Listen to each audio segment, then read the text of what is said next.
नमस्कार दोस्तों। जब भी हम अपनी लंबी दूरी का सफ़र ट्रेन के माध्यम से पूरा करते हैं तो अपनी यात्रा के पहले ही उस ट्रेन में अपनी सीट रिजर्व कर लेते हैं, जिससे कि हमें उस यात्रा में कोई परेशानी या समस्या का सामना न करना पड़े। तो आइए इस वीडियो में हम लोग जानते हैं कि उस सीट का जो रिजर्वेशन होता है उसका क्या प्रोसेस है। तो उस सीट रिजर्वेशन का दो प्रोसेस है।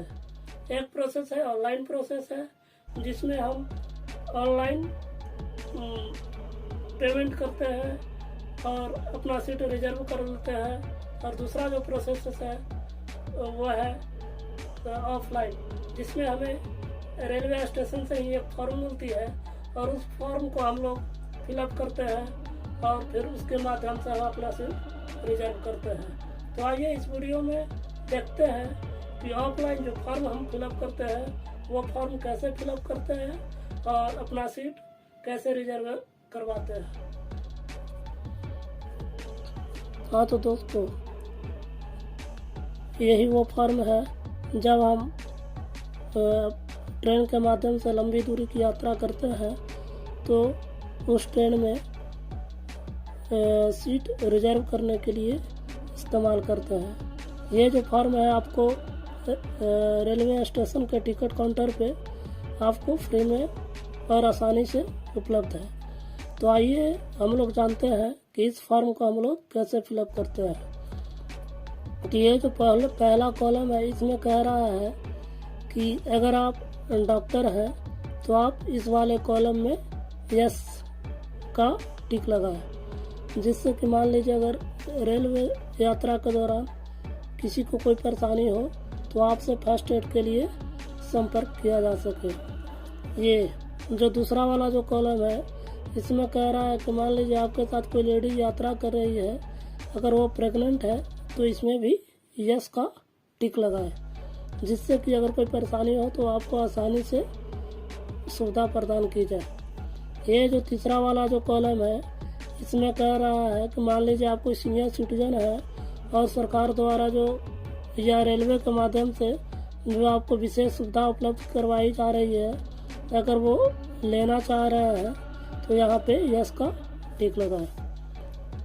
ये वाला जो कॉलम है जिसमें कह रहा है कि रेलवे जो सीनियर सिटीजन को कंसेशन देती है, अगर वो पूरी तरह से आप छोड़ना चाहते हैं तो यहाँ 100% पे टिक लगाएं।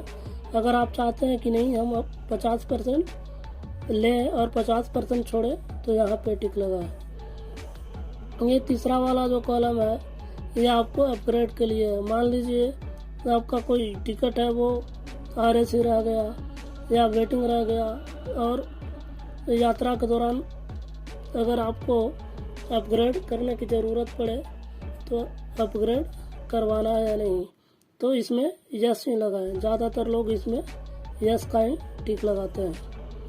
और ये है कि मान लीजिए आप गरीब रथ से या टोरंटो से यात्रा कर रहे हैं, टोरंटो से, तो अगर आपको कोई विशेष सुविधा चाहिए जैसे चद्दर कंबल वगैरह तो यहाँ पे यस लिख दें। अब जो आगे वाला कॉलम है ट्रेन नंबर एंड नेम, आप जिस ट्रेन से यात्रा करना चाह रहे हैं तो उस ट्रेन का यहाँ पे नंबर लिख दें और यहाँ पे उस ट्रेन का नाम लिखें। दोनों साथ में ही लिख दें, जिस प्रकार से लिखा हुआ है उसी प्रकार से। यहाँ है डेट ऑफ जर्नी, यानी आपको जिस डेट में यात्रा करना है वो डेट यहाँ पे डाल दें। यह है क्लास यानी आपको कौन सा श्रेणी में यात्रा करना है। रेलवे में जैसे बहुत सारी श्रेणियाँ होती है, 3rd टायर AC होती है, 2 टायर AC होती है, 1st टायर AC होती है, स्लीपर होती है। तो आपको जिस श्रेणी में यात्रा करना हो उस श्रेणी का यहाँ नाम डाल दे। जैसे आपको स्लीपर में यात्रा करना है तो यहाँ स्लीपर डाल दीजिए। 3 टायर AC में करना है तो यहाँ 3 लिख के AC लिख दीजिए। 2 टायर में करना हो तो यहाँ 2 लिख के AC लिख दीजिए। मतलब इस प्रकार से आप यहाँ पे लिख सकते हैं। यहाँ है नंबर ऑफ बर्थ, यानी आपके साथ कितने लोग यात्रा कर रहे हैं या कितना सीट आप रिजर्व करवाना चाहते हैं, यहाँ पे उसका डिटेल डाल दीजिए। जैसे यहाँ पे हमें 3 सीट की ज़रूरत है तो यहाँ पे 3 डाल दिए। यहाँ मैक्सिमम एक फॉर्म में आप मैक्सिमम 6 सीट को रिजर्व कर सकते हैं। ये क्या है, स्टेशन फ्रॉम, मतलब आप कहाँ से यात्रा प्रारंभ करना चाहते हैं और कहाँ तक यात्रा करना चाहते हैं। तो इस वाले कॉलम में आप जहाँ से यात्रा प्रारंभ करना चाहते हैं उस स्टेशन का नाम डाल दीजिए और जहाँ तक आप यात्रा करना चाहते हैं उस स्टेशन का नाम डाल दीजिए। यानी शुरुआत वाला स्टेशन का यहाँ नाम डालना है और जहाँ जाके आपका यात्रा लास्ट हो जाएगा यानी अंत होगा उस स्टेशन का नाम यहाँ डाल देना है। इसमें है बोर्डिंग एट, यानी आप जो रिजर्वेशन करवाना चाह रहे हैं वो कौन से स्टेशन से रिजर्वेशन करवाना चाह रहे हैं उसका यहाँ नाम डालिएगा और जिस स्टेशन तक आप अपना रिजर्वेशन करवाना चाह रहे हैं वहाँ यहाँ पे उसका नाम डाल दीजिएगा। जैसे मेरा जो स्टेशन है वो पटना जंक्शन से शुरुआत होगा और हरिद्वार तक जाएगा, तो यहाँ पे हमने डाला है पटना जंक्शन और यहाँ पे डाला है हरिद्वार। यहाँ पे आप अपना मोबाइल नंबर डाल दीजिएगा जो बहुत ही ज़रूरी है, क्योंकि इस नंबर पे आपका PNR नंबर जाएगा जिससे कि आप अपना सीट का जो स्टेटस है, सीट आपका कंफर्म, मान लीजिए कभी कभी क्या होता है सीट RAC में आ जाता है या वेटिंग में चला जाता है, तो ये जो PNR नंबर जाएगा इससे आप अपना सीट का स्टेटस जान सकते हैं कि मेरा जो सीट है वो कंफर्म हुआ कि नहीं।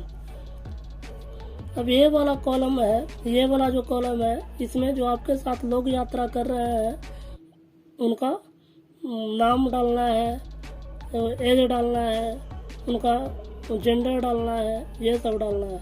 जैसे मान लीजिए आपका नाम मोनू कुमार है, आप भी यात्रा कर रहे हैं तो यहाँ आप अपना नाम डालिएगा कैपिटल लेटर में यानी बड़ा अक्षर में साफ सुथरा डालिएगा जिससे कि कोई परेशानी ना हो आगे देखने वाले को।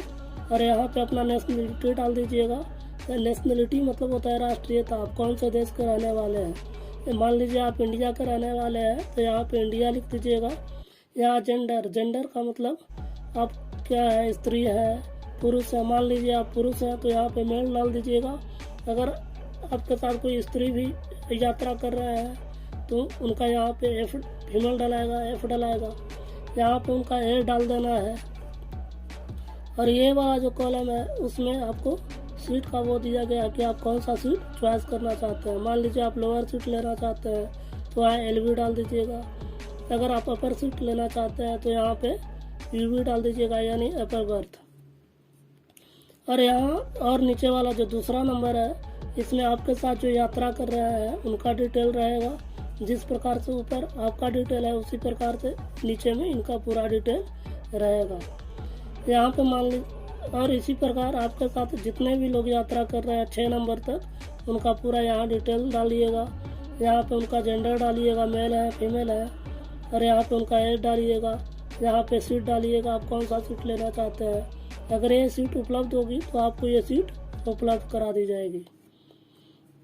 अब ये वाला जो कॉलम है, मान लीजिए आपके साथ कोई बच्चा यात्रा कर रहा हो तो इस वाले कॉलम में उसका पूरा डिटेल डालना है।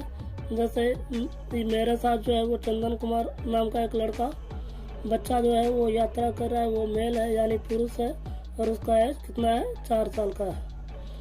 क्योंकि 5 साल के नीचे वाले बच्चे को वो टिकट जो है वो इशू नहीं होता है, तो आप अपने साथ इनको बिना टिकट के ले जा सकते हैं। और ये जो है ये वाला जो कॉलम है, ये जो आप देख रहे हैं ऑनवर्ड रिटर्न जनरल डिटेल, यानी मान लीजिए आपको हरिद्वार से भी आगे जाना है और उसके लिए भी रिजर्वेशन करवाना चाहते हैं, या फिर मान लीजिए आप हरिद्वार से वापस फिर पटना लौटना चाहते हैं तो यहाँ वापस लौटने का भी फॉर्म वो टिकट यहाँ से इसकी फॉर्म के माध्यम से आप कटवा सकते हैं, या उसके आगे का भी यात्रा का टिकट यहाँ से ले सकते हैं। तो मेरा जो है वो है वापसी का, यानी हमको वहाँ से हरिद्वार से फिर वापस लौट जाना है। तो आप अपने सुविधा के अनुसार यहाँ पे इस फॉर्म को फिलअप कर सकते हैं। जैसे मान लीजिए ट्रेन नंबर और नेम है, जैसे जहाँ से आप वापसी का यात्रा करना चाह रहे हैं वहाँ आप किस ट्रेन से वापस आना चाहते हैं उसका नंबर डाल दीजिएगा और यहाँ पे उसका नाम डाल दीजिएगा। जैसे हमें जिस ट्रेन से वापस आना है उसका नंबर ये है और ट्रेन का नाम है देहरादून हावड़ा सुपरफास्ट एक्सप्रेस। और ये डेट ऑफ जर्नी यानी आपको वहाँ से वापसी का जो डेट है वो किस डेट को आपको वहाँ से वापस आना है वो डेट यहाँ पे डाल दीजिएगा। और यहाँ पे क्लास है, कौन सा क्लास आप लेना, कौन से श्रेणी में आप यात्रा करना चाहते हैं वो डाल दीजिएगा। जैसे स्लीपर में करना चाहते हैं, टायर एसी में करना चाहते हैं तो उसका यहाँ पे डिटेल डाल दीजिएगा। यहाँ स्टेशन फ्रॉम, कौन से स्टेशन से आप वापस आना चाहते हैं और कहाँ तक आना चाहते हैं। जैसे मान लीजिए हम हरिद्वार गए थे तो हरिद्वार से ही वापस पुनः पटना लौटना है हमें, तो यहाँ पे हरिद्वार डाल दिए और जिस स्टेशन पे हमें आना है उस स्टेशन का यहाँ नाम डाल दिए। यहाँ पे नेम ऑफ एप्लीकेंट में अपना नाम डाल देना है। ये है फुल एड्रेस, इसमें आप अपना पूरा एड्रेस यानी पूरा पता डाल दीजिएगा, जिसमें आपका विलेज होगा, पोस्ट ऑफिस होगा, पुलिस स्टेशन होगा, डिस्ट्रिक्ट होगा, स्टेट होगा और ये पिन कोड होगा। यहाँ पे आप अपना सिग्नेचर कर दीजिएगा, सिग्नेचर ऑफ द एप्लीकेंट यानी आपका यहाँ पे सिग्नेचर होगा। यहाँ पे आप अपना टेलीफोन नंबर डाल दीजिएगा और यहाँ पे डेट डालिएगा, जिस डेट को आप टिकट कटवा रहे हैं वो वाला डेट यहाँ पे डाल दीजिएगा। अगर आपको वीडियो अच्छा लगे तो इसको लाइक, सब्सक्राइब और शेयर करना मत भूलिएगा। धन्यवाद।